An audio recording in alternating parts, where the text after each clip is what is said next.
గ్రామాలలో పిఎస్సీలను అప్గ్రేడ్ చేసిండ్రు. 30 బెడ్ నుంచి 50 బెడ్లు వచ్చినాయి, 50 బెడ్ల నుంచి 100 బెడ్లు వచ్చినాయి. కానీ అప్గ్రేడేషన్ పేపర్ల మీద జరిగింది, కానీ ఎక్కడ కూడా ప్రాక్టికల్గా ఆ అప్గ్రేడ్ అయిన ప్రకారంగా స్టాఫ్ నియామకం లేదు. 50 బెడ్లకు ఎంత స్టాఫ్ అవసరం ఉందో 100 బెడ్లకు అప్గ్రేడ్ చేసిన తర్వాత కూడా గదే స్టాఫ్ ఉంది. పిహెచ్సికి ఏ స్టాఫ్ ఉందో పిహెచ్సి తర్వాత 30 బెడ్ల హాస్పిటల్ చేస్తే కూడా గదే స్టాఫ్ ఉంది. ఎక్కడ స్టాఫ్ పెంచలేదు.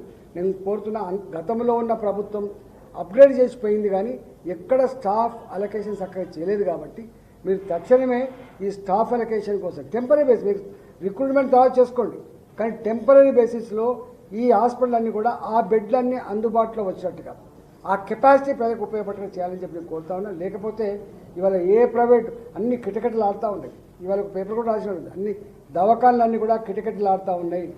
ఏ ఇంటికి పోయినా పేషెంట్లు ఇలా పేషెంట్ల వాసన వస్తూ ఉంది. కాబట్టి ఇంత గంభీరమైన పరిస్థితుల్లో ఇవాళ అనేక మంది హెచ్చరికలు చేసిండ్రు.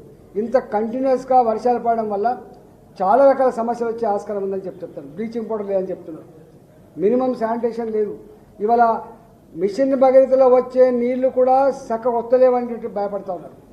ఆ నీళ్లు కూడా పొల్యూట్ అయ్యి వస్తున్నాయని చెప్తా ఉన్నారు. కాబట్టి దయచేసి ప్రభుత్వం ఇలా అన్నిట్లో రాజకీయాలు మాట్లాడడం తప్ప ప్రజల సమస్యలు కానీ ప్రజల ఆరోగ్యం కానీ ఎక్కడ కూడా పట్టించుకునే దాఖలాలు లేవు. కాబట్టి ప్రభుత్వం వెంటనే దృష్టి పెట్టాలని చెప్పి మేము డిమాండ్ చేస్తున్నాం.